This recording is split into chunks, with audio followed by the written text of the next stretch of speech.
So I'm excited. I just had a little Chick-fil-A, so I'm bringing a little extra energy today. So it's good. Hey, I'm so glad you guys invited me. I'm so glad to see the marketing club starting back up. And so let me start by saying this first. Anything that I can help with the process of that. If you guys want to host events at places or other speakers, I was sharing with Stephen, I'm happy to help assist. There's lots of people that want to be engaged with you. And that's what I would say a big part of this is to take those networking opportunities and really think outside the box on trips. Because honestly, if we call, one of the things that most companies want to do is help college students. And so truly, if you want to go somewhere, we can probably make that happen. So think about that. Let us know how we can help. And I'm glad to be here with you all. So a few of you have been in my class or are in my class. And so I was trying to think about what would I like to share with the group that took out of their time at 6 o'clock on a Monday night to come out here and hear me speak. And so to kind of talk about something that's different. And so I'll share some things that have been weighing on my mind that I think is good for you all to think about as future business leaders. I think, so right now, those of you who haven't been in class before know that we have a textbook. And it's a textbook that's done really well. It's used all over the country, 11 other countries across the world. And we've got a new book coming out. It'll come out late next year. And so we've been working on the third book. And one of the things that's striking in that is how rapidly marketing is changing. And I think that I would have sat there when I was a junior or senior in college and said marketing is changing rapidly. What I'm telling you all is I believe that we have had a tipping point moment in the last year to where I think marketing is changing at a pace that none of us is really prepared for. I'll give you a statistic that I heard this past week that somebody shared with me that should be in every marketer's mind. So how is everybody? How are you doing here? 19? 19-year-olds? 20-year-olds? 21? 22? Okay? I'm 42, so I'll hold my hand. So one of the things that is striking to me is the average 16-year-old. So most of you are 3, 4, 5 years removed from that. Maybe have brothers, little brothers or sisters of that age. The average 16-year-old in the United States has not watched 1 minute broadcast television in the last year. Not 1 minute of broadcast television. And I think we've talked about this a lot of times where we talk about a shift, right? Like there was a shift to where people were streaming more and the percentages were going away. The average 16-year-old in the United States today has not watched 1 minute of broadcast television in the last year. I would argue that I have a 16-year-old at home. So my wife and I have a 16-year-old son, 11-year-old daughter. I would argue if it wasn't for watching sports, if Andrew was not a sports fan, I would guess that he would fall in that same category. I would tell you that my daughter, the only broadcast television that my daughter, who's 11, and it's amazing to see how much rapidly, how much more is changing from her to him, or from him to her.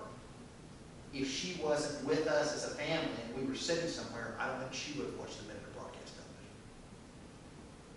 So what I'm saying is, as marketers, to simply go out and to look at things the same way, or even to say it's going to be a version of that, I think it's going to be completely different.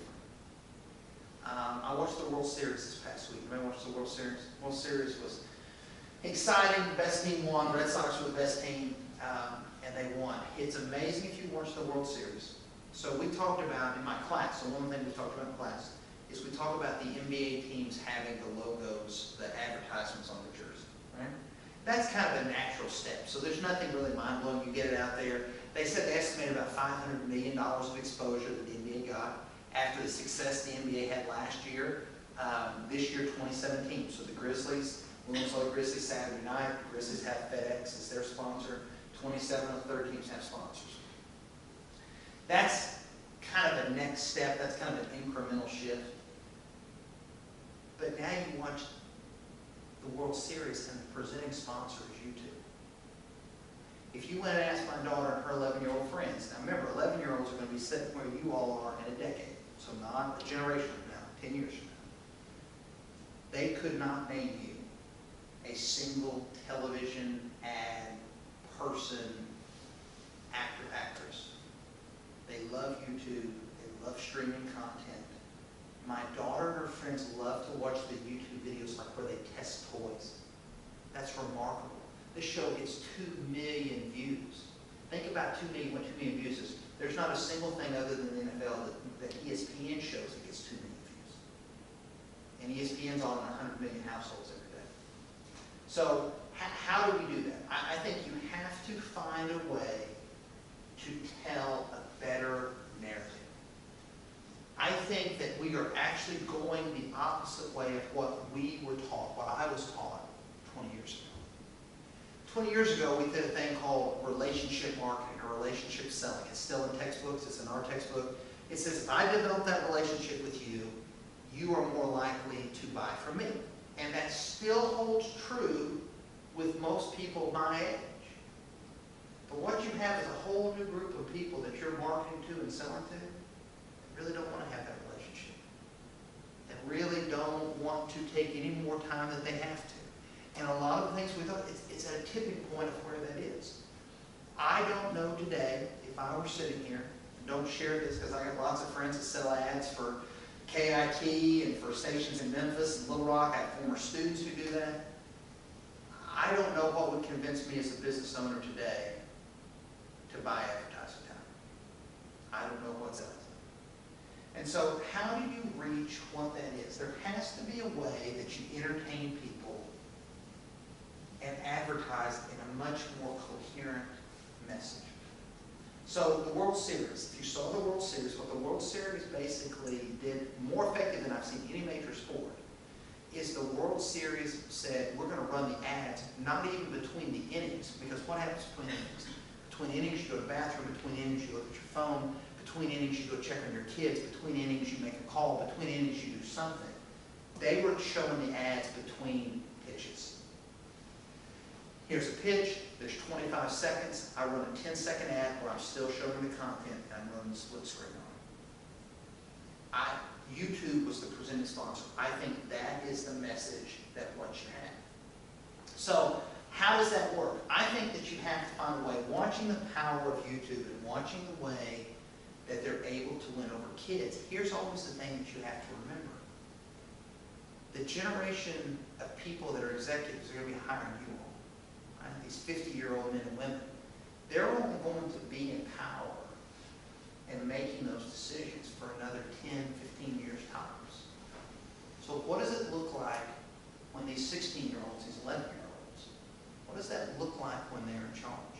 How are you going to meet them? Do you think that an 11-year-old or a 16-year-old that doesn't watch a single minute of broadcast television, do you think that 10 years from now, they're going to say, you know what I missed? What, Dad, where's CBS, right? How do I get on there? How do I watch shows right at 7 o'clock? I don't think they're ever coming back. So how do you find a way to engage them? I'll tell you something else that I'm struck by, which I've really seen more and more of is, we talk about attention spans. And attention spans are something that has a huge impact on marketing. I'm not saying it's good or bad, but most young people, most people my age, most people my mom's age, will tell you that they're good at multitasking. But you want to know something? I haven't met too many people in my life that are ever good at multitasking. If I'm sending one of you an email on my phone, and I'm trying to talk to my wife, or I'm trying to talk to my kids, I promise you, I'm not doing one of those two things well. And so we have this distracted, we live in distraction. Here's another statistic for you. 80% of people under the age of 30 sleep with their phone within an arm's length away. And the vast majority of that 80% don't turn it off. And there's that constant distraction. And so what that does as a marketer means is I can't just run a 30-second ad because most people, it's not about sitting through a 4-hour baseball game. It's saying, I don't think most people can sit through a 30-second ad. I thought what's great about the MLB thing is it's the most 10-second and 5-second ads I've ever seen. If if I were in your business, if I were in your shoes, if I were starting my career in marketing, I'd be out there figuring out the best way to run 5 and 10-second ads. I would find ways to do it. If I were marketing, if I were advertising on football, I would be running commercials during the football game. If I were running television programming today, if I were running a sitcom, if I were running a dramatic series, I would run something where you saw them doing something in the background and run a split-screen 10-second ad during the show. Because I think traditional advertising, where it goes to commercial, I think people stop watching. And I don't think that's ever coming back. So how do you make that happen? Here's the other thing that I think is going to happen, and this worries me tremendously. And you guys can be better than us. So I went and spoke to 4 big freshman classes Friday. And I talked to them about, being at Arkansas State, and we're glad they're here, and different things that I would say. We talked about personal brand and stuff that I talked about.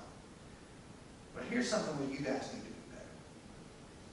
Somehow my generation decided that it was a good way of being adults, that we were just going to be the angriest generation possible. And we decided it was a good thing to say, if you and I disagree, right?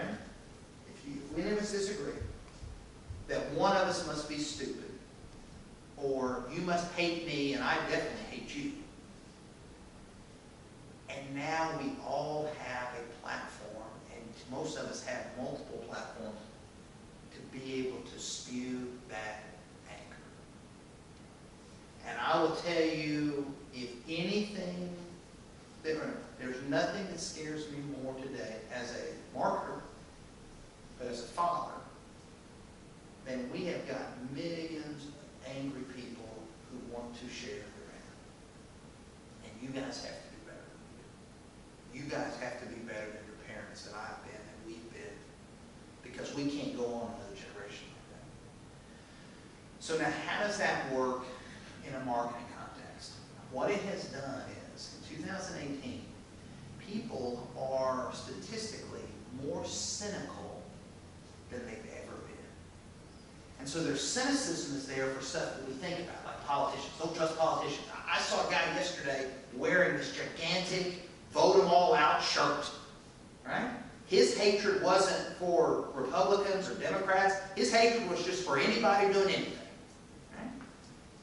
When you become cynical in one part of your life, what happens is that cynicism drips and flows into the other part of your life. And so as marketers, how do I convince you that this new type of food is actually healthy?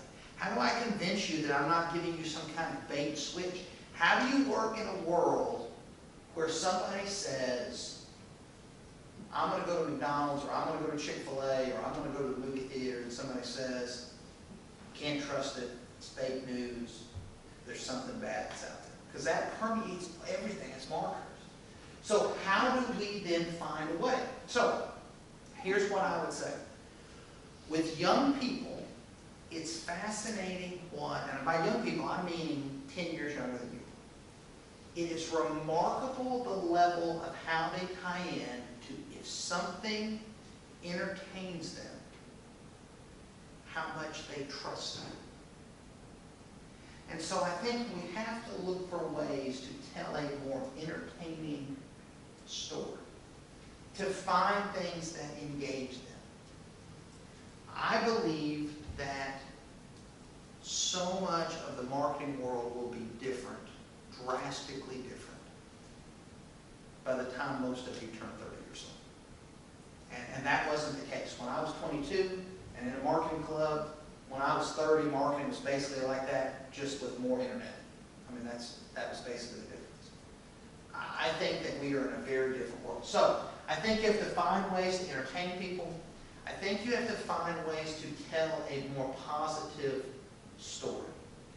So what happens is, I think a lot of times people get so angry and they get so frustrated. And it's amazing to me that we have this social media where there's no time to think. If I'm in my car, I know people who will physically pull over in their car. Or worse, type it in while they're driving to say how much they hate something or how angry they are at something. And I don't know how you do that. So when that happens, people think it's negative. And we talk about this in politics. I'll tell a story. We have an election, if you guys saw it, next week. I'm always thankful when the election's over because most political ads right now, if you watch political ads, what they tell you is that both candidates on both parties and whatever race I'm going to vote for, one of them hates me. Right? One of them wants to hurt my guinea pig, or one of them wants to hurt my grandma, or one of them wants to do that. And what has happened is that has really led to people tuning out. They just tune out. They don't care. You can run political ads all day. It's so saturated. We used to say a statistic that 80% of the public knows how they're going to vote. Today, that percentage is even higher. That's not a good thing.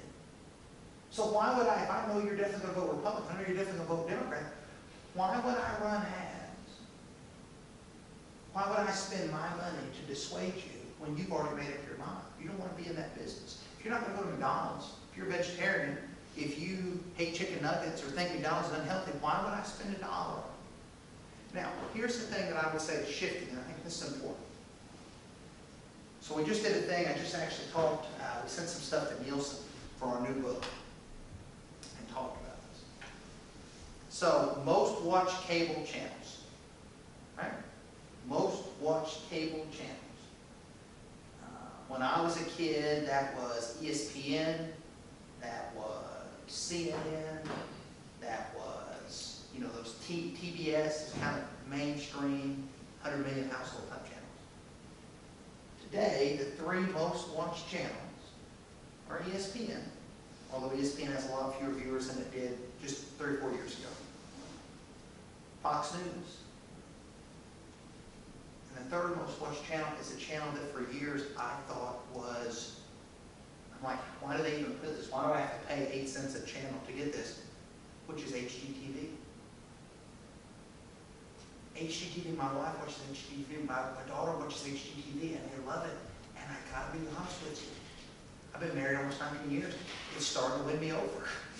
I don't want to flip houses, but I'm fascinated by what they do, right?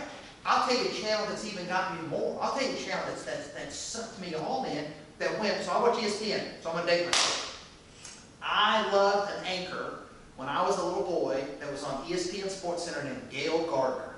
And most of you are too young to remember Gail Gardner, but I thought Gail Gardner was awesome. I was like, she's great, right? And I remember one day she got on ESPN when I was watching Sports Center, because you had to watch it at 6 o'clock, unless you're going to VCR it. And I watched and she said, we want to wish Gail Gardner the best. She has taken a new position with the Food Network, brand new channel. And I remember turning to my mom and dad and being like, what in the world? You know what I'm not leaving ESPN for? The Food Network. And in my mind, I'm trying to think, what does the Food Network even do? Like, this is a meatball. Salad's green. I mean, what does it even say? What are they even doing? And I thought, why would someone leave the Food Network? It's not a top 5 channel.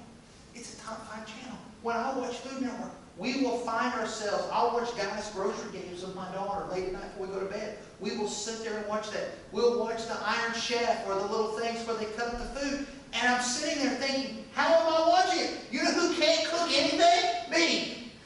Right? You know what I can do? I give you $8 to go to Chick-fil-A. Right? Can't cook anything. And so there's nothing demographically that would say, I should enjoy this. But I love it. And here's the genius of those channels. What channels are picking up viewers? News channels are losing viewers across every political spectrum. ESPN is losing viewers. You want to know a shocking thing? You guys probably see this. High school kids, junior high kids today care a whole lot less about sports than I did. And they care a whole lot less about sports than even you all did. You see this in football games. Watch college football games. Watch how hard it is. Watch how hard it is to get people to go. Watch how many people that go and do something fun with their friends. I don't want to go to a game. That doesn't excite me. And sports marketers need to get their mind around that, whether you work with the Grizzlies or you work for a college team or whatever you're doing. That ain't going to shift either. I wrote an article this month, if you get a chance, if you see it, Talk Business and Politics magazine. I wrote an article in the Talk Business and Politics this month, and the title of the article was guest column, was the era, or excuse me, I think the title of the one that was on the headline was, "The Death of Season Tickets as We Know It." So I have season tickets for the Memphis Grizzlies. I have season tickets for Arkansas State, football, basketball, baseball. Do I think that my son, who's 16, who's grown up going to ASU games, going to Grizzly games, and loving that, do I think he'll watch sports when he's 30? Absolutely I do. Do I think he would have any interest, even if he had a great job that paid him plenty of money, do I think he would have any interest in buying season tickets? I think absolutely not. And I don't think most of you do as well. I think at 42, I'm one of the last groups of people that's going to be there. You all live in a world where you can go on StubHub or SeatGeek. I don't ever worry about stuff being sold out, right? My son and I are going to go to WrestleMania this year. Woo! We've been about fifth WrestleMania.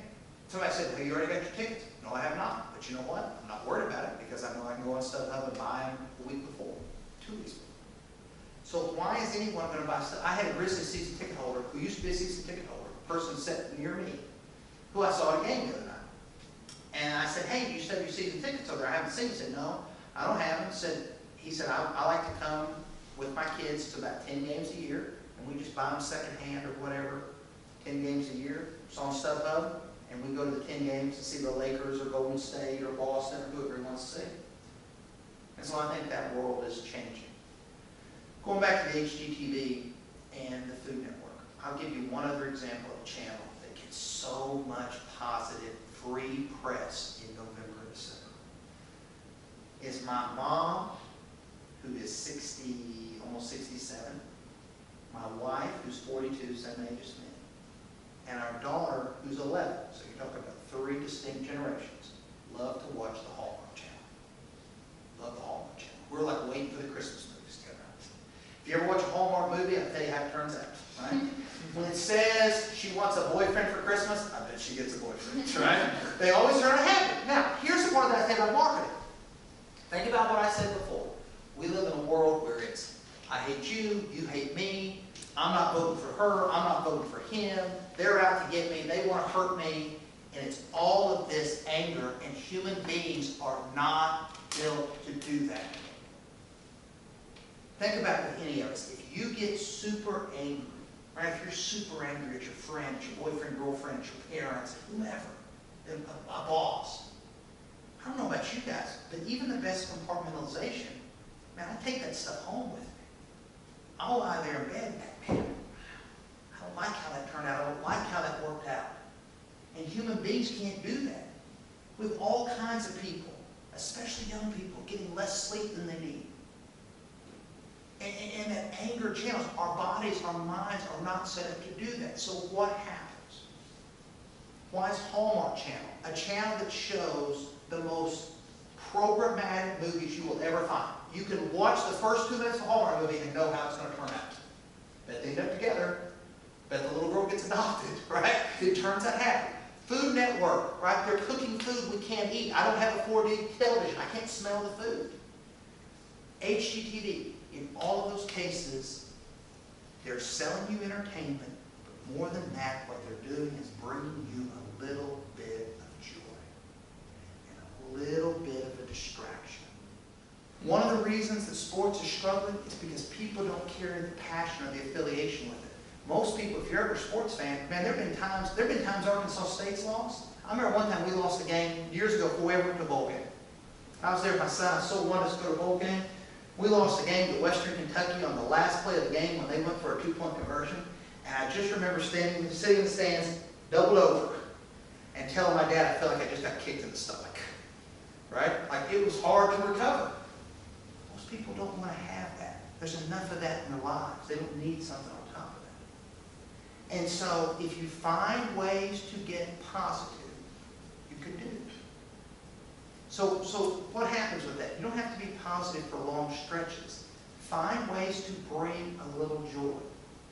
And as marketers, find ways to do that. I'll give you one other thing that's changing dramatically. And it's positive, but it's something for you to think about. It is remarkable how many more people are working remotely today than worked remotely a year ago. Many of you in this room will work at jobs. I used to say this for sales, but today it's beyond sales. It's in all kinds of areas where you will work remotely. from your house, from some remote office. So when that happens, what does that mean? Well, one thing it means is people are not going to Starbucks. And they're not going to Dunkin' or formerly Dunkin' Donuts. Because so much of that afternoon traffic was people just walking around in downtown and metropolitan areas, except those people aren't there. So what do? How do you find a way to make that work? And then here's the last thing that I would say that's shocking to me, is it is shocking and scary to me to see malls die. I go in malls in this country when I'm in when my wife's family still lives in Oklahoma City. When I go to malls across the country and see all those empty stores, that is shocking to me. I remember when I was a young guy and we would go with my friends to the mall, like you'd hang out at the mall. Well, now you couldn't hang out at the mall because every third store is dark. But I don't believe that people want exclusively Amazon-based shopping. But what I think is important to take from the malls is what I'm talking about in the relationship part that I said. Shopping historically worked when I was a kid, and my grandmother would come visit. My mom and grandmother would go shopping. Like if you said, what are you going to do on Saturday? They would say, we're going to go shopping. The same way I would tell you this Saturday, I'm going to go watch the Arkansas State, right? They would entertainment. They wouldn't hardly buy anything, but they'd spend the whole day out shopping. There was a social aspect. Well, my generation lost 30 or 40% of that social aspect from them. And your generation lost 40 or 50% of it from me. And that's just going to continue. I don't see my kids saying, I want to go shop for the social aspect of it. People don't necessarily want the same types of relationship-y things that they wanted before. What they do want is something that is positive, is something that is distracting, is something that brings them joy into their world. And what happens for you all is, because the contrast is so dark, an HGTV where they do something positive or somebody gets the house of their dreams that they can raise their kids in, people think about it, they linger because in their mind they want to focus on that positive. Psychologically, they go there because they want to focus on the positive. So find ways to provide a little treat for people. Find ways for somebody to feel something good. I will tell you two of my favorite ads of this year. I love the ad for the chocolate. And it's a woman, it's an old woman. I don't know if you guys have seen this. And she has like a flashback all through her life when she was young and she was dating and she was doing crazy stuff. She's eating this chocolate, and at the end, she's eating the chocolate as like an 85-year-old woman. It was just something that's joyous. It was nostalgic and found by it. And the other one that I love, and I've mentioned this in class, but I think it's just the best one it's the best ad slogan that I've seen in 2018, which is Northwestern Mutual's Spend Your Life Living commercials. And they've got some awesome ones right now that are out there. But why I say that is retirement planning. Now, this is separate. Dr. Tu, Rachel, you can report to Dr. Tu that I said this. Dr. Tu will tell you if you take his personal finance class, and I'll tell you if you're in my class, we'll spend a day talking about this too. The single best thing that happens to all of you is that you're young and that you can get 401ks. All right? If you do what you're supposed to do with 401ks, life will turn out great. Even though the stock market today was down, it might be down tomorrow, it might be down this month or this year. You start doing that when you're 22 years old, I promise you, by the time you're 42, it's turned out really well. Okay? So do that. But what the Northwestern Mutual commercial said is, there's nothing sexy about insurance. Right? And I have students who work in insurance. One of my State Farm agent is one of my former students. There's nothing sexy about insurance. Nothing like, hey Shane, if you die tomorrow, your family will be taken care of. Well, all I'm thinking is, I hope I don't die tomorrow. Hope the sweater vest doesn't choke you to death, right? There's nothing sexy about retirement. Right? There's nothing sexy for people to sit there and say, I'm doing something at 24 I don't really love, but man, when I get to 70, I'm going to be living good, because at 24 you can't imagine 70. At 42 you can't imagine 70. And what Northwestern Mutual did is it took another positive turn. Think about how insurance has been sold for years. Insurance for years has been, car companies for years have been, buy this to avoid something bad. It's fear, right? It was the car company showing the car about to run with a little boy. And like, oh, but wait, I had these special brakes. And the kid lived. And they show the insurance. They got the terrible insurance commercial right now, where the mom is crying and the little boy goes out on his bike and gets like a job because dad died. And then the boy comes home with like an $18 paycheck, and the mom's like, don't worry, dad took care of us. And I'm watching that thinking, that's horrible. Right? As a father, I don't want to be sitting there thinking, that does not bring me joy. And so what Northwestern Mutual did is say all those things, insurance, investments, and it talked about, well, what if, and this is what I would tell you about 401ks. 401ks, personal finance, that's building your net worth, which allows you to do things not just when you're 70, it allows you to do things when you're 40. It's allowed me to do things with my kids, and they have these great commercials where they put in a pool. The dad's sad because the little girl goes off and she keeps going to her friend's house because they have a pool, and he's like, well, we have a pool. I've made enough money, I've saved enough money, we can have a pool. Or one where they put an aging parent into the house with them, or build them a little second guest house. Or they show going on trips, and the tagline is, spend your life living. And I agree with that.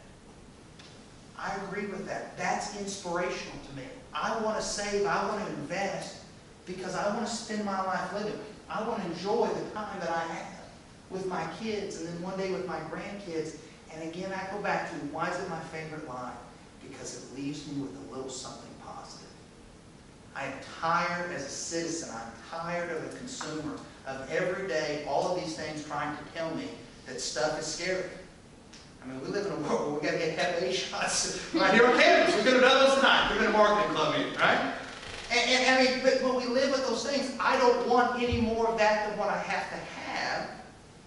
And I think that's the brilliance that they've tied into. And so finding a way to bring joy, finding a way to be positive, finding a way to do it where it's entertaining to someone, and scrapping so much of what you have seen. Here's what I want to tell you. You're going to graduate, you're going to go to work in marketing, it's 22, 23, 24 years. And there's going to be a lot of people my age and older than me that are going to tell you that's not how we do it, that's not ever how we've done it, and we're going to keep doing things the same way. And what I'm telling you is that is a recipe for death. That is a recipe for death. Sears is dead. Blockbuster is dead. JCPenney is near death. Kmart is dead. So what do you do? And how do you bring that joy to someone that's out there? Because if you bring joy to someone, I cannot tell you how many products we as a family have bought that some member of our family has seen that has brought joy to them in some way, which then opens up people's minds and wallets to go out and to do that. And so, find a way to do that. Find a way to have a positive. And then my very last thing before I go. Use the tools that you learn about marketing for good and not for evil. So, in my class right now, we finished chapter 9. So a week and a half ago, we did chapter 7. And chapter 7 is one of the most important chapters in marketing, which is about segmenting groups, target marketing to groups, and then positioning yourself with that group. And that's a very fundamental thing, and that's a very good way if you're trying to sell cheese, or you're trying to sell video games, or you're trying to sell Starbucks. But boy, we've taken that, and we said, well, let's just segment up the society and try to target groups of people in ways that say, we're going to have a very specific message here, even that appeals to our lesser angels. And you guys have to do better. So I went to school 20 years ago, I graduated college 20 years ago this year, undergraduate. Got an MBA a year and a half later. And we were focused on how do we make more money, how do we financially engineer the market. I actually took a class called financial engineering. And then we had Enron, and then we had all the things that came from financial engineering. You all use those terms to shed the more positive aspects of those things. I heard a thing one time that said the candidate who wins most elections is the candidate when you close your eyes and envision them, you see them in the sun. Right? The sun shines down on them. And I don't know that I've ever thought of it in that context, but I definitely think that products that people can find that joy in, those are the products that you can make that lifelong connection. You know, Chick-fil-A, I go to Chick-fil-A a lot, as those of you having class know. And I really like the chicken sandwich. But I like every day that in those few seconds of interaction, there's a very pleasant experience, a very joyful experience. And it stands out, and I'll say something about it, and I'll see people your age or my age or older who say, you know, that is great. More places should do that. It doesn't cost anything, but you find a way to bring that joy to people. So, learn as much as you can, but also trust your instincts. If I were marketing to go into a job, I would tell a company, I would say if I were you, I would say companies desperately need more diverse, younger, smarter people. We need all of you. Because there is no way, as a 42-year-old, not even with kids myself, there is no way at 42 that I really understand how to market to a 21-year-old the way that you will. And companies need that and leverage that. And coming with ideas and don't let somebody tell you, well, no, what we do is we do radio ads here, right? Think about what that is and see what it is. And here's the last thing that I will tell you. Because of how rapidly we're changing, what we saw in the World Series this year could be dramatically different next year.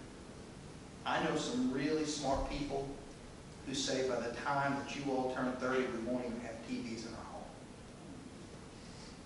So what does that look like? How are you going to reach people? What are you going to be able to do with that? And how do you find a way to get joy? Because even going back to our Northwestern Mutual example, just having money doesn't inherently bring you joy. Like if I just went in today and calculated my assets, just seeing a number doesn't necessarily bring me joy, because what does that money mean? What does it mean if I can't do something? And I will tell you this too, along the idea of marketing. This was something I didn't plan to mention, but it made me think of. I think one of the other great trends in marketing today is that we live in this experience economy. And I can tell you this is something that's probably at my age and going all the way through you all. You know what I want to do? I want to do more stuff. I want to do more stuff with my family. So some of you have in class know my son and I have been to all 30 Major League Baseball stadiums. It's an amazing journey. It's an amazing journey. My daughter and I, but we want to get there before we graduate high school, so we made it. My daughter was 11. We want to go, we have a more ambitious goal. We want to go to all 60 of the national parks by the time she graduates high school. We're currently at 31. I say that to say, those are the things, if you ask me about that, those are the things that bring me the most joy in my life. Those are the stories that I most want to tell. And the reason I say that is I could have sat there, I would have told you 10 years ago, 15 years ago, before I had children, I would have said, well, I'm not going to do that.